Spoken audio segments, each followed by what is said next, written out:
لنا كابتن حازم، بدل ما انا اقول دكتور علاء عبد العزيز يعني يقول لنا كابتن حازم بيسأل على الحضور الجماهيري. سلمنا عليه بس الاول. قايلين ان في 500 فرد ان هيخشوا هيدخلوا.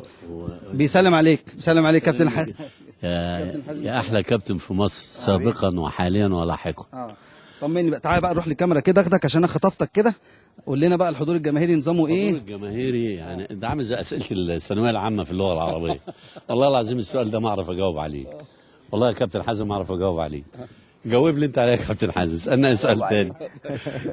احمد فتحي بيعمل والله اي سؤال تاني انا جاهز ليه الا ده. سؤال صعب والله سؤال صعب، ما عنديش اجابه ليه. ازاي؟ والله ما عندي اجابه، اسال. طب انا عندي معلومات ان في جمهور هيدخل.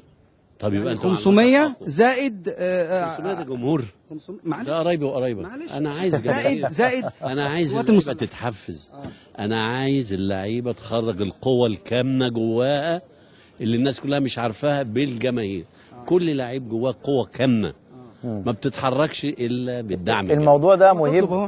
فرق مع مستر كوبر موضوع الجماهير ده. اساله كده. 40,000 جون. طب هتطلب من مين؟ اطلب منك وانت تبلغ. على الهواء. الحازم يبلغ. انا بلغ. حازم اتفضل يا كابتن حازم، بتقول ايه؟ بقول لك لا، يعني مستر كوبر واضح ان الجهاز بتقول ايه يا كابتن حازم؟ واضح ان الجهاز عايز جماهير كتيره وعايز نعم.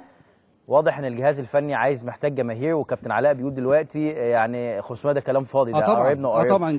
مستر كوبر رايه ايه في موضوع الجماهير؟ مستر كوبر رايه ايه؟ عايز شايف الموضوع ازاي؟ الفنان واللاعب واللي عنده مهاره اللي بيشجعها ويطلعها من جواه الجماهير. طب مستر كوبر رايه ايه في موضوع الجماهير؟ نفسه في الجماهير. كلنا. طب يا جماعه احنا هنعيط على الهوا. يعني ارجوكم يا جماعه، عايزين جماهير في مباراه مصر وتنزانيا لو سمحتوا. عايزين جماهير في مباراه مصر. اهي اللعيبه اهي، انني عايز جماهير. استاذ محمود عايز جماهير. طب استاذ محمود، احنا الكابتن، ما هو الكابتن حازم كان بيسال. طيب يعني طبعا برحب بيكم. الكابتن حازم كان بيسال. نتمنى والله نتمنى الجماهير كلها تيجي وتملى الاستاد. انت اقرب واحد لكوبر. كابتن حازم بيسال كوبر رايه ايه في الموضوع ده. لا طبعا هو بيقول ما ينفعش كره القدم اصلا، ما ينفعش المنتخب بدون جماهير.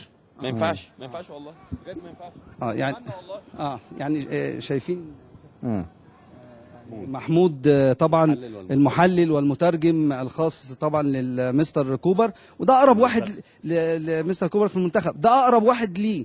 بيقول الراجل ما ينفعش كوره بدون جماهير. كابتن حازم بقى دي مهمتك. محمود فايز طبعا يعني بيتمنى حضور الجماهير على لسان كوبر، وهنحاول ناخد كلمه من كوبر على الموضوع ده. فكابتن حازم بقى